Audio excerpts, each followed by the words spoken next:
Community ಮಾಲಕ್ಗ ಒಂದು ನಂತರ ಆಡಳಿತ ಮಂಡಳಿಗೆ ಒಂದು ಬಾಲು ಬಕ್ಷಿ ಅವರು ಆಮೇಲೆ ಕನ್ಬೂರ್ ಅವ್ರು ಇದಾರಲ್ಲ ಅಲ್ಲಿ DC ಆಫೀಸ್ದಾಗ ಕನ್ಬೂರ್ ಅವ್ರು ಮಾತಾಡಿದಂತ ಒಂದು ಪದ ಬಹುಶಃ ವಿಡಿಯೋದಾಗ ಐತಿ ಗೊತ್ತಿಲ್ಲ.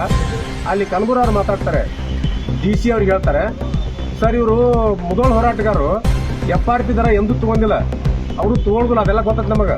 ನಾವು ಅವರು ಕುತ್ಕೊಂಡು FRP ಜಾಸ್ತಿ ರೇಟ್ ಕೊಡ್ತೀವಿ, ನಾವು ಕೊಟ್ಟರು ಕೂಡ ಕುತ್ಕೊಂಡು ನಾವು ರೇಟ್ ಮುಗಿಸ್ಕೊಂಡು ಕಾರ್ಖಾನೆ ಚಾಲೂ ಮಾಡ್ತೀವಿ ಅಂತೇಳಿ ಹೇಳಿದಂತ ವ್ಯಕ್ತಿ ಇವತ್ತು ರೈತರ ಜೊತೆ ಮಾತುಕತೆ ಮಾಡ್ಲಾರ್ದ ಹಠಮಾರಿ ಧೋರಣೆ ತೋಡಿ ಅಲ್ಲಿ ಆಯ್ತಪ್ಪ ನೀನು ಬಾಕಿ ಕೊಡ್ಲಾರ್ದೆ ಕಾರ್ಖಾನೆ ಚಾಲೂ ಮಾಡಿದೆ, ಮತ್ತೆ ಈಗ ಹೆಂಗ್ ರೇಟ್ ಹೇಳೋ ಚಾಲೂ ಮಾಡಬಾರ್ದು, ಹಿಂಗೆಲ್ಲ ಯಾಕಂತ ನಾವು ರೈತರಿಗೆ ಕೇಳಾಕಿರ್ಲೆ ಹೋಗ್ಬಿಡ್ದ.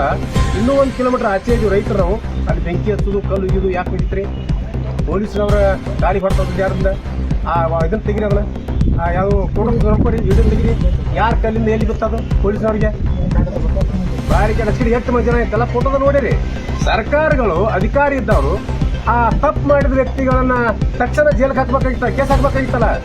ನಾವೆಲ್ಲ ಮುಖಂಡರು ಇಲ್ಲೇ ಇದೀವಿ. ಈ ರೀತಿ ತಂತ್ರಗಾರಿಕೆ ಮಾಡಿ ನಮ್ಮ ಮೇಲೆ ಈಗೇನು ಕೇಸ್ ನಾವು ಮಾಡಿದ್ರಿ, ಇದು ಒಳ್ಳೆಯ ವಿಚಾರ. ನೀವು ಕೇಸ್ ಹಾಕ್ರಿ, ನಾವೆಲ್ಲರೂ ಜೈಲ್ ಕೊಡಕ್ಕೆ ತಯಾರಿದೆವು. ಜೈಲ್ನಾಗ